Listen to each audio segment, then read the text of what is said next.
हाय दोस्तों, आज मैं आपको यहाँ पे बताऊँगी कि नंबर कितने आ रहे हैं लोगों के, और कहीं ये 185 है या फिर किसी प्रकार का स्कैम है, या लोग झूठ बोलते हैं। इसके बारे में जो क्योंकि मैंने जो खुद मेरा खुद का एक्सपीरियंस है, मैं वो शेयर करना चाहती हूँ।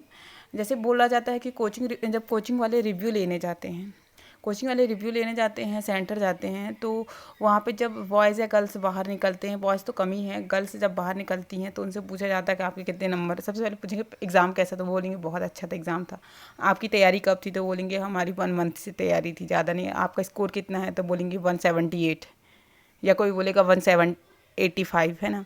ये सब बोलते हैं। तो अब इसमें तो हम कोचिंग वाले को नहीं बोल सकते कि वो उनको बोल रहे कि आप इतना बोल दो, ऐसा कुछ नहीं है। बच्चे खुद अपने मन से बोलते हैं कि हमारे इतने नंबर हैं, बट ये भी नहीं कह सकते कि 100% सभी के ही उसमें जो बोल रहे हैं वो सच है ये, या बेवकूफ़ बना रहा है। देखो, एक्चुअल ये है कि हाँ, जिसने तैयारी किया है तो उसमें भी मैं कहूँगी कि 185 जाना बहुत मुश्किल है। एग्ज़ाम मैंने दिया है इसलिए मुझे पता है। हाँ, 178 180 कह सकती हूँ, वो भी रेयर, मतलब कहना चाहिए 100 में एक किसी का होगा जो 180 गया होगा, इसके अलावा नहीं गया होगा। एक्चुअल बात यह है, मेरा एग्ज़ाम था, जब मैं एग्ज़ाम देने गई, एग्ज़ाम इजी है। पेपर का जो ट्रेंड है बहुत इजी है, पेपर टफ़ नहीं है, पेपर इजी है। लैंग्वेज भी इतनी टफ़ नहीं है, समाज आधारित प्रश्न है। कोई वो नहीं है जैसे हमने जो साइंस पढ़ा है, पोषण वाला पढ़ा है, वो ही आ रहा है, बट उसी को वो घुमा फिरा के अपनी लैंग्वेज में पूछ रहा है। दूसरा, मैनेजमेंट बहुत इजी है, मैनेजमेंट टफ़ नहीं है, बहुत इजी मैनेजमेंट है। आई थिंक मैं ये कहूँगी कि वो जो मैनेजमेंट है वो हमारा डेली रूटीन जो है उसके बारे में ही है, वो कोई अलग से नहीं है। मैथ्स तो बिल्कुल लट्टू आ रही है समथिंग। मेरे को आया था कि 1 किलो चावल 65.48 का आता है, तो 1.5 किलो चावल कितने का आएगा। अब सोचो आप। एक रीजनिंग आई थी कि आप पूर्व से निकलोगी 3 किलोमीटर चलोगी, फिर लेफ्ट मुड़ोगी तो 7 किलोमीटर चलोगी, फिर लेफ्ट मुड़ोगी तो 3 किलोमीटर चलोगी। अब पूर्व से आप कितनी दूरी में, तो मतलब ईजी पेपर है, टफ़ नहीं है ये। और जैसे धाराएं वगैरह जो हैं, धाराएं नहीं आ रही हैं उसमें, जो एक्ट है उसमें धाराएं नहीं आ रही हैं। उसमें केवल पूछ रहा है, जैसे पूछा कि बाल विवाह में यदि कोई बाल विवाह करता है तो जो लड़की है उसको भरण पोषण कौन देगा, या फिर जो सज़ा मिलेगी तो किसको सज़ा मिलेगी, किसको सज़ा नहीं मिलेगी, कितने साल की सज़ा मिलेगी, इस टाइप से आ रहा है एक्ट में भी। टफ़ नहीं है पेपर, बहुत इजी आ रहा है। अब जैसे कट ऑफ के बारे में तो नहीं बोलूँगी, बट सेफ स्कोर ये है कि 155 से लेके 165 के बीच में ही जाएगा स्कोर, इससे ज़्यादा नहीं जाएगा। और रही बात, मैं बोलूँगी कि जिसके पेपर आगे है वह क्या करे। तो देखो, वो डिमोटिवेट ना हो, क्योंकि जब मेरा एग्ज़ाम नहीं हुआ था और जब मैं रिव्यू देखती थी तो मैं भी डिमोटिवेट होती थी, क्योंकि मुझे लगता था यार ये लोग इतना नंबर ला रहे हैं, पोस्ट इतनी कम है, मेरा होगा या नहीं होगा। देखो, इसके बारे में मत सोचो, क्योंकि जब हम खुद एग्ज़ाम देखते हैं तो हमको समझ में आता है कि एग्ज़ाम कैसा है और कितना हम कर पाएंगे या नहीं कर पाएंगे।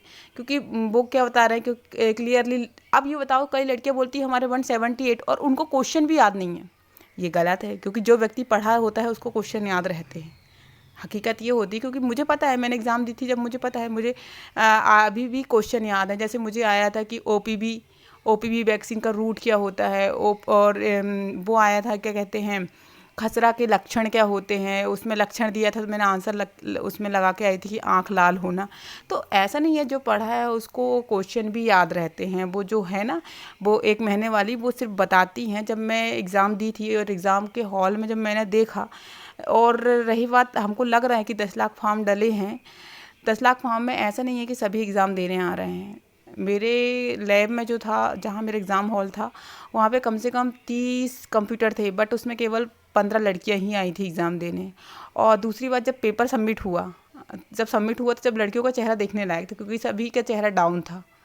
और मेरे आउटसाइड भी थे, तो मैंने उनसे पूछा कितने आए, तो बोले हमारी ज़्यादा तैयारी नहीं है 1 महीने की, और मेरे 110 आए हैं बोले। तो और जब मैं एग्ज़ाम हॉल के बाहर निकली तो केवल मेरे 152 आए हैं। और मैं कब से तैयारी कर रही हूँ, मैं आई थिंक कहना चाहिए 1 साल से तैयारी कर रही हूँ, बट मैंने यूट्यूब से ही की हूँ। मैंने कोई कोचिंग वोचिंग नहीं ली हूँ, केवल यूट्यूब से ही मैंने बिनर्स की क्लास वगैरह ली हूँ। और बहुत अच्छा पढ़ाते, मैं ये कहूँगी वो सर लोग जो है, और ख़ास करके जमील सर बहुत अच्छा पढ़ाते हैं। और जब मैं एग्ज़ाम हॉल से बाहर निकली, वहाँ लड़कियों से कम 15-20 लड़कियों से झुंड आ रहा था, तो उनसे मैं पूछी कितना आए, तो सभी कोई कितना बता रहा, मतलब 152 तो किसी के थे ही नहीं। इसका मतलब ये है कि मतलब वो 110, 120, 130, इससे ज़्यादा किसी ने नहीं बताया। फिर कैब में आए, उसमें भी 4-5 लड़कियाँ थी, तो वो भी बोली कि नहीं हमारे ज़्यादा नंबर नहीं थे। इसका मतलब ये है कि लड़कियाँ सिर्फ अपने मन से बताती हैं। कुछ होंगी भाई, ये नहीं कह रही कि किसी के नहीं आए हैं, कुछ के आए हैं, कुछ के एग्ज़ाम आए, नंबर आए होंगे एग्ज़ाम में, जो लेकिन जिसने तैयारी किया है उसी के आए। इसलिए घबराने की ज़रूरत नहीं है। जिसका पेपर आगे है वो अच्छे से तैयारी करे और लोड ना ले, पेपर बहुत अच्छा जाएगा। Thank you.